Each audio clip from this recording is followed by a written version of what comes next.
आज हम पढ़ेंगे विनिर्माण उद्योग, जो कि हमारा जो चैप्टर है चैप्टर 6 ज्योग्राफी का, उसी का आगे का पार्ट।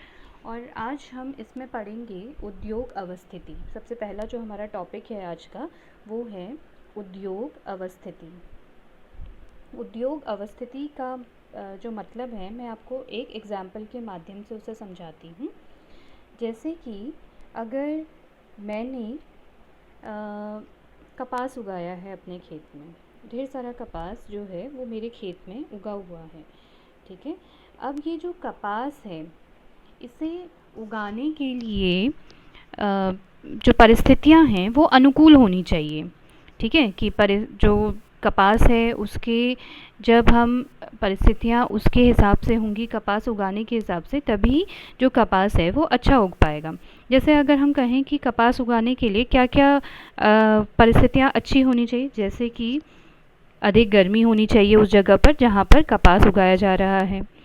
दूसरा पॉइंट हमारा होगा कि वहाँ का जो तापमान है वो भी अधिक होना चाहिए। गर्मी अधिक होगी, तापमान अधिक होगा। फिर खिली धूप होनी चाहिए, धूप भी अच्छी होनी चाहिए, खिली धूप होनी चाहिए वहाँ पे, तब कपास अच्छा उगेगा। और इसके साथ ही सबसे इम्पॉर्टेंट पॉइंट है ये कि वहाँ पर काली मृदा का होना अति आवश्यक है, बहुत ज़्यादा ज़रूरी है। जहाँ पर ये जो चारों कंडीशन हैं कपास उगाने के लिए ये होंगी, वहीं पर उसी जगह पर कपास उगाया जाएगा। अगर इनमें से कोई भी कंडीशन वहाँ पे नहीं होती है तो इसका मतलब ये हुआ कि जो ये परिस्थितियाँ हैं कपास उगाने के लिए वो अनुकूल नहीं हैं। तो उस स्थिति में जो कपास का उत्पादन है वो ऐसे क्षेत्र में नहीं हो पाएगा अगर वहाँ पर उस क्षेत्र में इन चारों में से कोई भी स्थिति कपास उगाने के लिए अनुकूल नहीं होगी, अगर इनमें से कोई भी चीज़ वहाँ पर नहीं होगी। तो ऐसे ही जो उद्योग होते हैं वो भी हर जगह पर नहीं लगाए जाते हैं। उद्योग लगाने के लिए भी जो परिस्थितियां हैं वो अनुकूल होनी चाहिए। तो अब वो कैसी परिस्थितियां हैं जिस हिसाब से हम कह सकते हैं कि ये परिस्थिति अच्छी है और इस हिसाब से जो उद्योग हैं वो वहाँ पर लगाए जा सकते हैं। अब अगर हम बात करते हैं उद्योगों की कि कहाँ पर उद्योग लगाने चाहिए, तो सबसे पहली चीज़ है ऐसी जगह पर उद्योग लगाए जाते हैं जहाँ पर कच्चे माल की उपलब्धता हो। इसका मतलब हुआ कि ऐसी जगह पर उद्योग लगाना अच्छा माना जाएगा जहाँ पर आसानी से कच्चा माल उपलब्ध हो जाए। अगर जहाँ पे कच्चे माल की उपलब्धता नहीं है, बहुत दूर से कच्चा माल लेके आना पड़ेगा, तो ऐसी जगह पर उद्योग बहुत अच्छा विकास नहीं कर पाएगा। उद्योग वहाँ लगाए जाएंगे जहाँ पर आसानी से कच्चा माल उपलब्ध हो जाए। इसी वजह से मुंबई और अहमदाबाद में कपास की मात्रा जो है वो बहुत अधिक उगाया जाता है। कपास जो है वो बहुत अधिक मात्रा में वहाँ पर उगाया जाता है। इसलिए जो अहमदाबाद है, मुंबई है, वहाँ पर जो सूती वस्त्र उद्योग हैं वो भी बहुत अधिक हैं। दूसरा पॉइंट हमारा इसमें है कि जो शक्ति का साधन की मतलब है कि जो बिजली है उसका भी वहाँ पे होना ज़रूरी है। अगर बिजली वाली जगह पर क्योंकि आजकल आपको पता है कि सारी की सारी जो मशीन हैं जो उद्योगों में लगाई जाती हैं वो बिजली से ही चलती हैं, तो वहाँ पर बिजली की उपलब्धता होना भी ज़रूरी है, क्योंकि जितनी भी मशीनें हैं वो बिजली से ही चलती हैं। अगर बिजली नहीं होगी उस जगह पर तो वहाँ पर उद्योग को लगाना संभव भी नहीं हो पाएगा। तीसरा कारण है वहाँ पर जल की सुलभता भी होनी चाहिए, कि जल भी आसानी से मिलना चाहिए। ये नहीं कि जल भी बहुत दूर से वहाँ आ रहा है या फिर लेके आना पड़ेगा। तो वहाँ पर ऐसे क्षेत्र में उद्योग लगाना ठीक माना जाता है जहाँ पर जल की भी सुलभता हो। अगर जैसे कई उद्योग ऐसे हैं जहाँ जल की भी आवश्यकता पड़ती है, जैसे कि वस्त्र उद्योग है, वस्त्र उद्योग में रंगाई, धुलाई आदि इस तरह के कार्य होते हैं, तो इसीलिए वहाँ पर जल की भी आवश्यकता होती है। और कई बार ऐसी होती हैं कि जो मशीन्स होती हैं वो बहुत ज़्यादा गर्म हो जाती हैं, तो उन्हें ठंडा करने के लिए भी जल की आवश्यकता होती है। इसके अलावा पूंजी की उपलब्धता होनी चाहिए, बिना पूंजी के तो कोई भी उद्योग नहीं लगाया जा सकता है। तो ये भी आवश्यक है कि वहाँ पर पूंजी भी उपलब्ध हो। इसका मतलब है कि अगर आप कोई इंडस्ट्री या फैक्ट्री लगाना चाह रहे हैं, कोई उद्योग लगाना चाह रहे हैं, तो उसके वो फ्री में तो लगेगी नहीं। तो उसके लिए क्या आवश्यक है? उसके लिए आवश्यक है कि पूंजी होनी चाहिए, क्योंकि आपको पैसे खर्च करने पड़ेंगे, मशीन्स खरीदनी पड़ेंगी। मशीन के अलावा वहाँ पर आपको बिजली भी खरीदनी है, और इसके अलावा आपको वहाँ पे खरीदना पड़ेगा पानी। ये सब खरीदने के लिए बहुत आवश्यक है कि वहाँ पर आपके लिए मतलब आपके पास पूंजी भी होनी चाहिए, या कोई ऐसे व्यक्ति होने चाहिए जो आपके उद्योग में पैसा लगाएं, निवेश करें। अगली चीज़ है बाज़ार की उपलब्धता। बहुत ज़रूरी है ये पॉइंट, बाज़ार की उपलब्धता वाला। अगर वहाँ पे जो भी चीज़ें मतलब जिस चीज़ का भी उद्योग आप लगा रहे हैं, तो उसके लिए आवश्यक है कि बाज़ार भी होना। अगर बाज़ार नहीं है तो आप अपना सामान कहाँ जाकर बेचेंगे? ठीक है, मतलब जो उद्योग में आपका सामान बनाया जा रहा है तो वो नहीं बिक पाएगा। तो ऐसी जगह मतलब ऐसा जगह आपको ढूंढनी पड़ेगी, या वहाँ पर ऐसी जगह पर आपको उद्योग लगाना पड़ेगा जहाँ पर किसी भी चीज़ की, जो भी चीज़ आप बना रहे हैं अपने उद्योग में, उसकी अच्छी खासी मांग हो।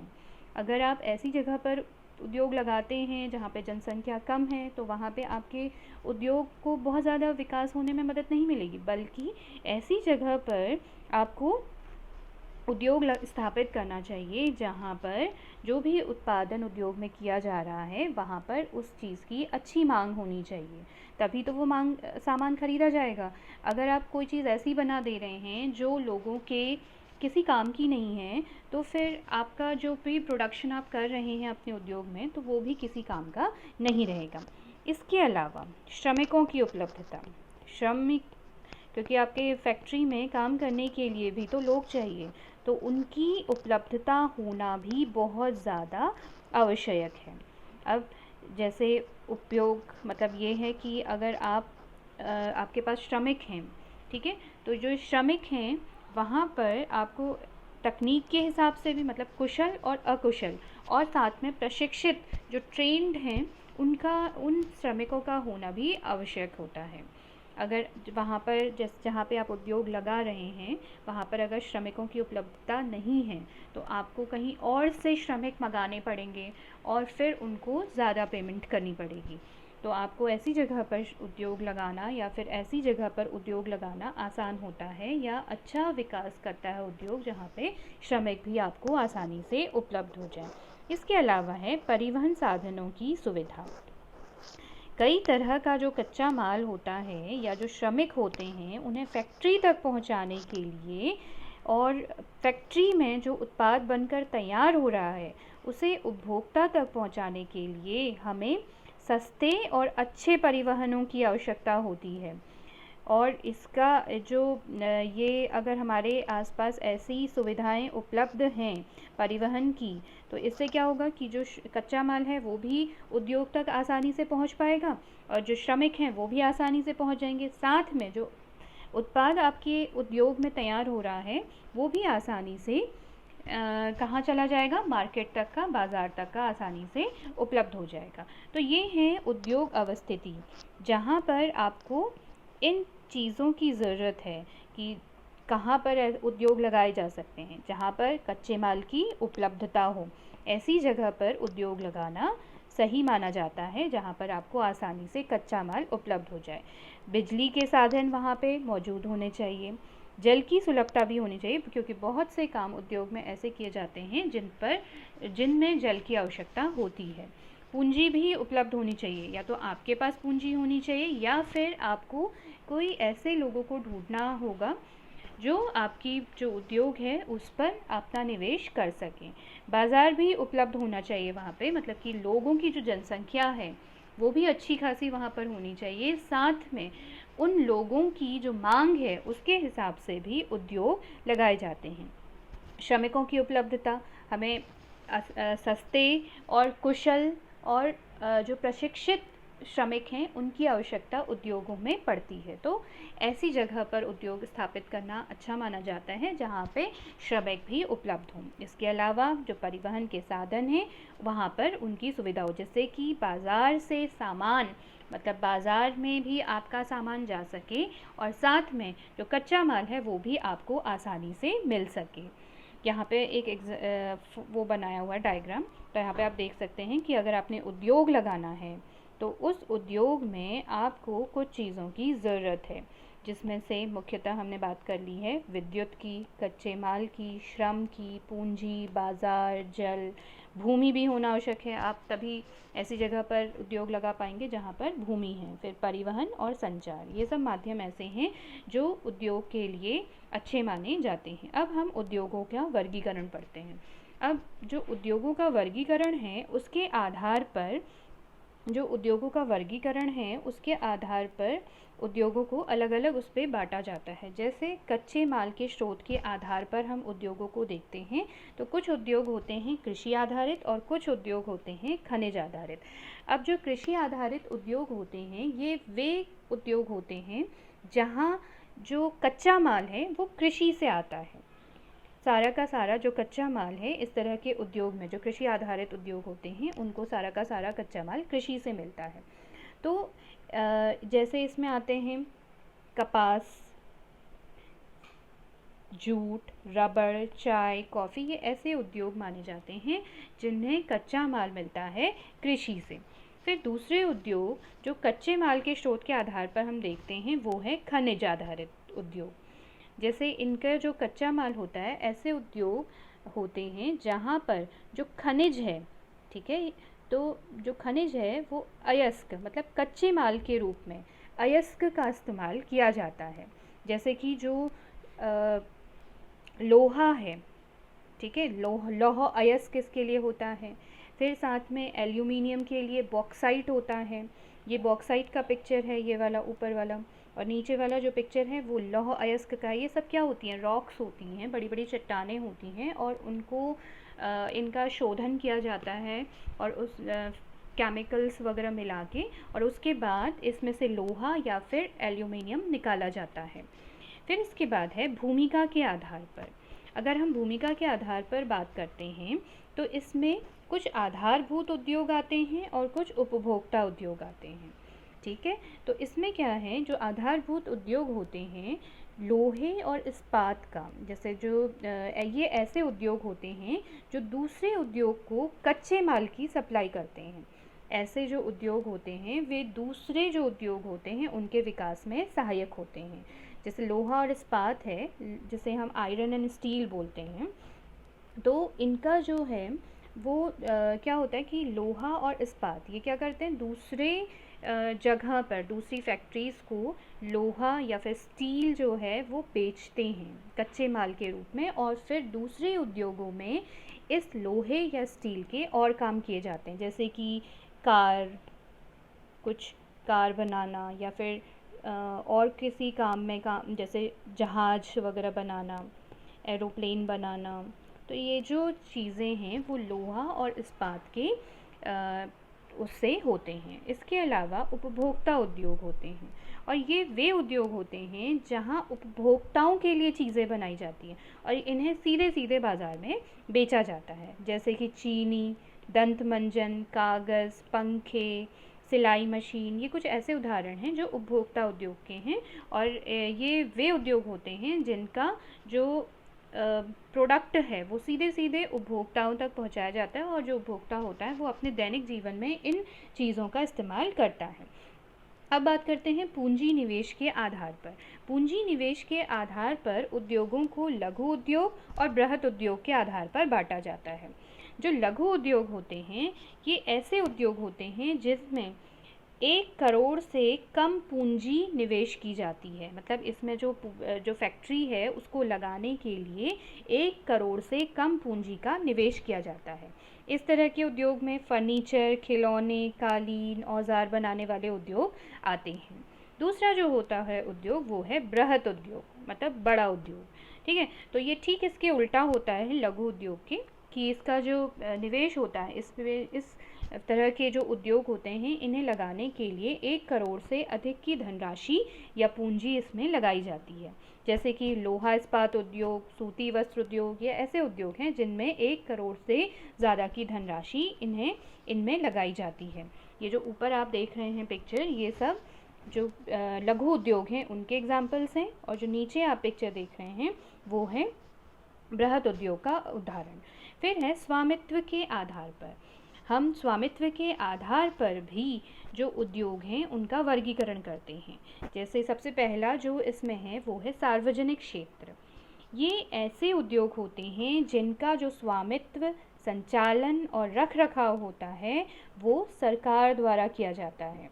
जितने भी डिसीजंस होते हैं इस तरह के सार्वजनिक क्षेत्र के उद्योगों में वो कौन लेता है? वो पूरे के पूरे सरकार लेती है।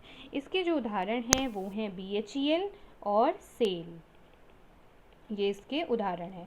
BHEL का फुल फॉर्म है भारत हेवी इलेक्ट्रिकल लिमिटेड और सेल का है steel authority of India limited.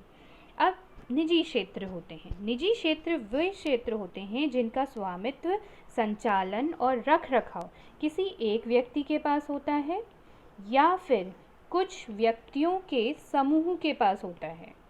ठीक है, इसमें जो भी डिसीजंस होते हैं कंपनी को लेकर या उद्योग को लेकर वो इनके द्वारा ही किए जाते हैं।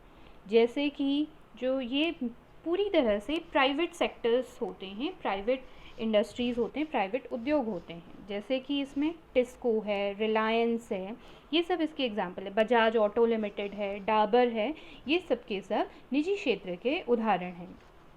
फिर संयुक्त उद्योग। संयुक्त उद्योग ऐसे उद्योग होते हैं जिनका जो स्वामित्व, संचालन और रखरखाव होता है वो सरकार और निजी क्षेत्र के जो लोग होते हैं उन दोनों के द्वारा किया जाता है, और ये संयुक्त रूप से चलाए जाते हैं, जिन्हें हम जॉइंट वेंचर्स बोलते हैं, जॉइंट इंडस्ट्रीज़ बोलते हैं।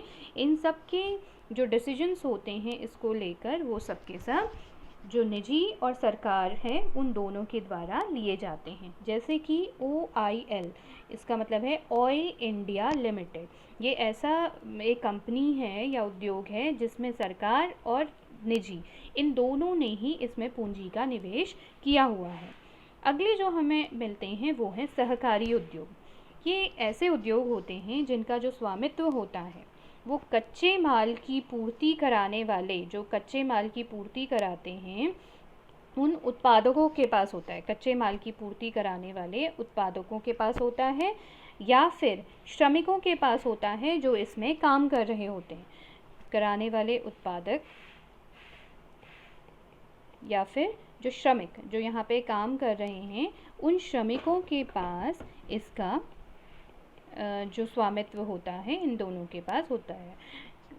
ठीक है, और यही लोग इसमें डिसीजंस लेते हैं। जैसे कि महाराष्ट्र में जो चीनी मिल हैं, ज़्यादातर जो चीनी मिल हैं महाराष्ट्र में वो सहकारी उद्योग से ही हैं, और ऐसे ही गुजरात का जो अमूल का जो प्लांट है वो भी सहकारी उद्योग का ही उदाहरण है। लास्ट हमारे पास है कच्चे तथा तैयार माल की मात्रा व भार के आधार पर। इस आधार पर भी जो उद्योग हैं उनको 2 भागों में बांटा गया है, जिसमें से पहला है भारी उद्योग। अब भारी उद्योग क्या होता है? ये वे उद्योग होते हैं जो कच्चे माल के रूप में भारी चीज़ों का इस्तेमाल करते हैं और भारी उत्पाद बनाते हैं। जैसा कि लोहा इस्पात ये सब ऐसे उदाहरण हैं जो भारी उद्योग में आते हैं। इसके अलावा इसमें एक और आता है कच्चे तथा तैयार माल की मात्रा व भार के आधार पर। दूसरा होता है हल्के उद्योग। हल्के उद्योग वो उद्योग होते हैं जो कच्चे माल के रूप में कम भार वाले होते हैं और जो इनका जो उत्पाद होता है जो तैयार किया जाता है वो भी हल्के उत्पाद ही होते हैं। जैसे कि बर्तन हैं, खिलौने, ये सारी चीज़ें इसमें आते हैं। और बेकरी के जो ब्रेड वगैरह होते हैं ये सब हल्के उत्पाद के